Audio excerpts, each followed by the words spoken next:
Memorias de un suicida, Ivonne Amaral Pereira. Tercera parte. La ciudad universitaria. Capítulo 6. El elemento femenino. Continuación 4.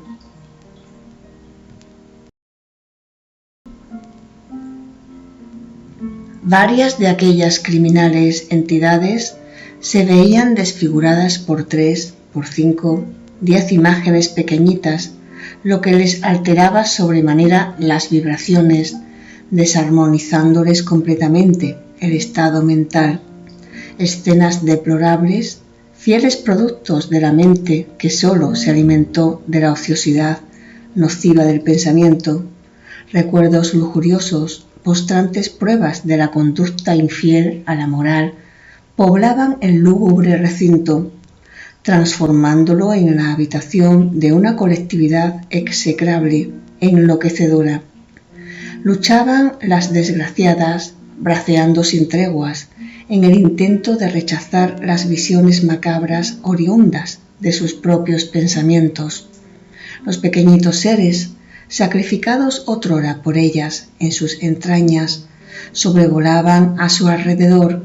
llevados de las repercusiones del perispíritu a las ondas vibratorias de la mente, ya irradiadas, y ahí reflejadas a través de magnífico, sublime servicio de la consciencia, castigando a la infractora en la secuencia de leyes naturales, accionadas por ellas mismas al cometer la infracción. Eran como moscas zumbando inalterablemente alrededor de la mísera cancerosa,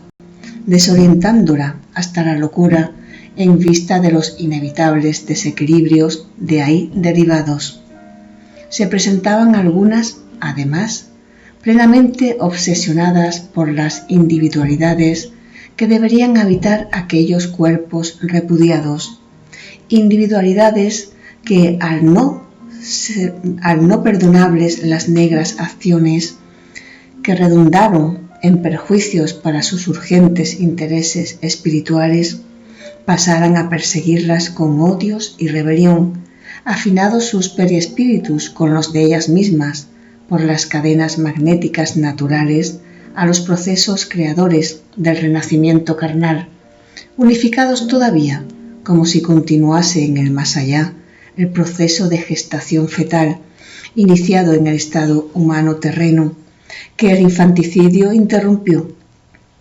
Estas parecían monstruos fabulosos y ninguna expresión del lenguaje humano habrá que pueda describir la fealdad que arrastraban. Renacerían expiando el error fatídico, calamitoso,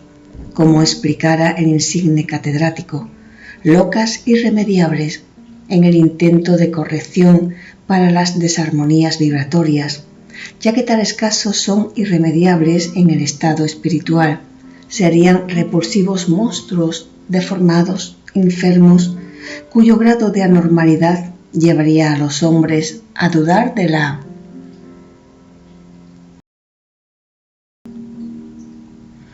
sabiduría de un Dios omnipotente, cuando justamente estarían estos ante una hermosa página de la excelsa sabiduría, y otras marcharían a las tinieblas exteriores,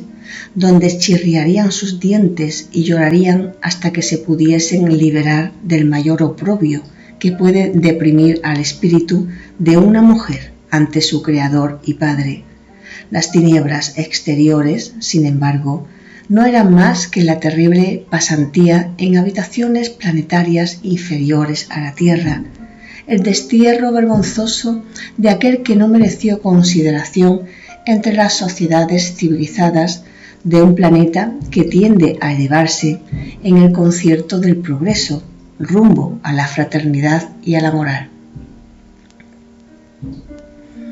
Horrorizados de lo que veíamos y de todo cuanto decía el elucidador,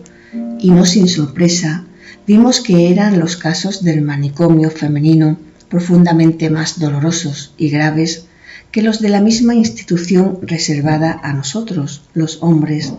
porque a estos ultrapasan en la tragedia de las consecuencias.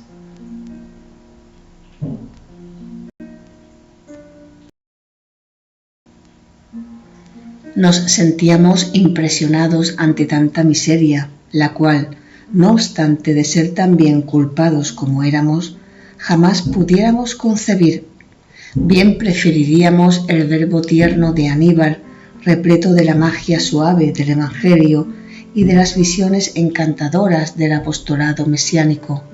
mas debíamos aprender, porque teníamos en propósito de progresar,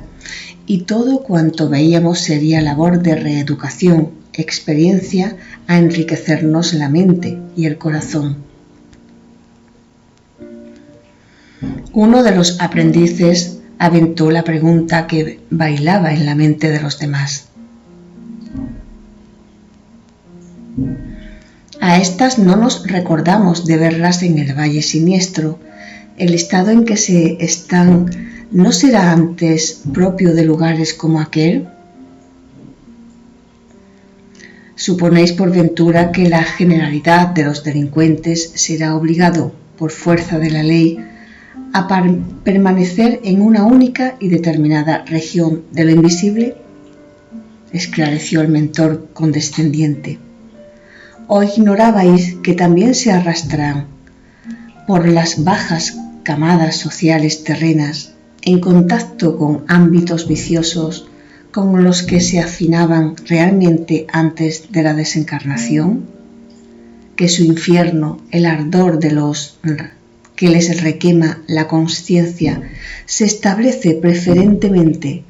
en las hornallas de los remordimientos encendidas por ellos mismos en su propia mente? No, estas que ahí veis no estuvieron en el Valle Siniestro,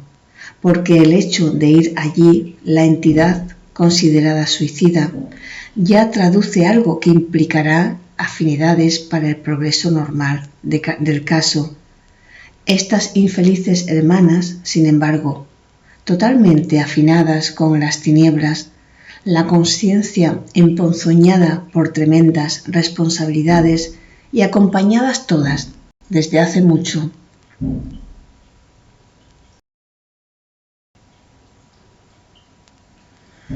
por un siniestro cortejo de entidades sumergidas en la práctica del mal,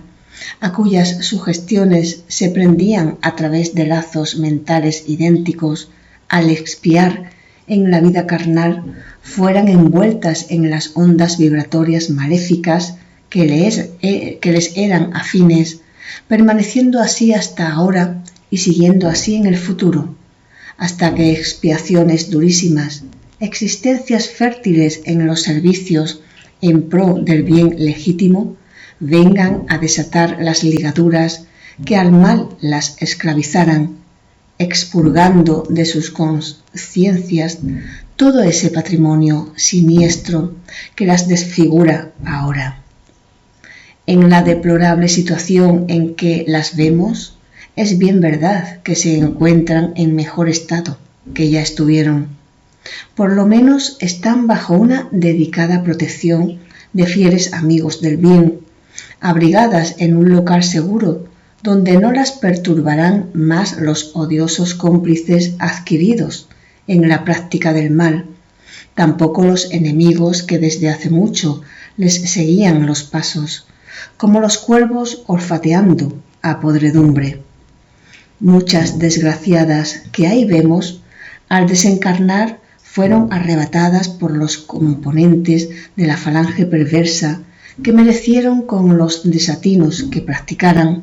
y aprisionadas en localidades tétricas de lo invisible y aún de la propia tierra, siendo allí sometidas a malos tratos y vejámenes inconcebibles, indescriptibles.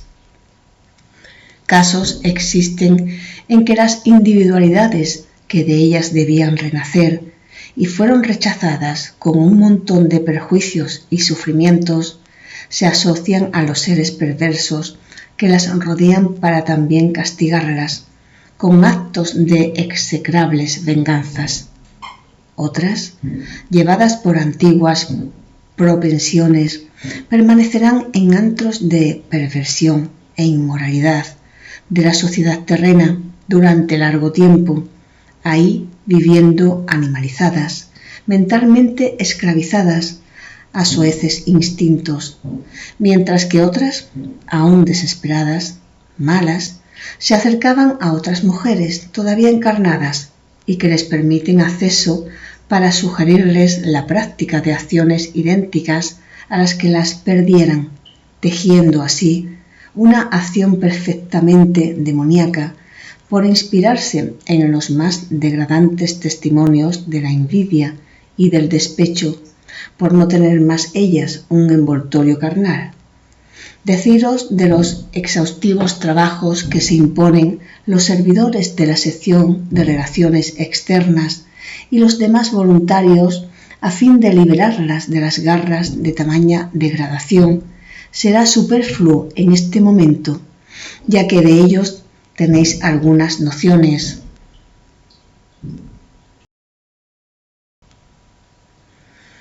Gracias a vuestra colaboración en los servicios de la vigilancia, colaboración que forma parte, como sabéis, del aprendizaje que entre nosotros sois llamados a experimentar. Reencarnarán tal como se encuentran y todas las providencias ya fueron tomadas para la vuelta de ellas al renacimiento,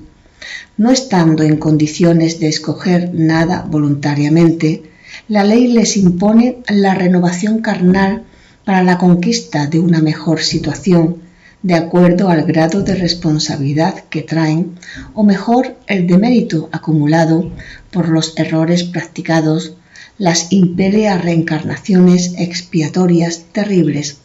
lo que quiere decir que cuando delinquieron otrora trazaban ellas mismas ese destino de tinieblas, lágrimas y expiaciones de las que no podrán escapar. Los complejos de los que se rodearon son insolubles en el más allá y urgentemente necesitadas de mejorías vibratorias, renacerán en cualquier medio familiar terreno, donde igualmente haya rescates dolorosos, a confirmarse, o bastante cristianos y abnegados para que quieran hacer la caridad de recibirlas por amor a Dios, lo que no será así tan fácil. Las demás dependencias del manicomio, así como las filiales del aislamiento y de la torre, presentaran a nuestro examen una dramaticidad comparable a la que ya fue expuesta por nosotros, no permitiéndonos por eso mismo una repetición descriptiva. Todo eso nos probó ahí una gran y esplendente verdad. La mujer es tan responsable cuanto el hombre espiritualmente ante la gran ley, porque antes de ser mujer, ella, antes que nada, es un espíritu que se deberá afinar con el bien, con la justicia y con la luz, concordando buenamente a desempeñar las nobles y santificantes tareas que les son confiadas por la ley del Creador, si no quiere incurrir en los mismos deméritos y responsabilidades.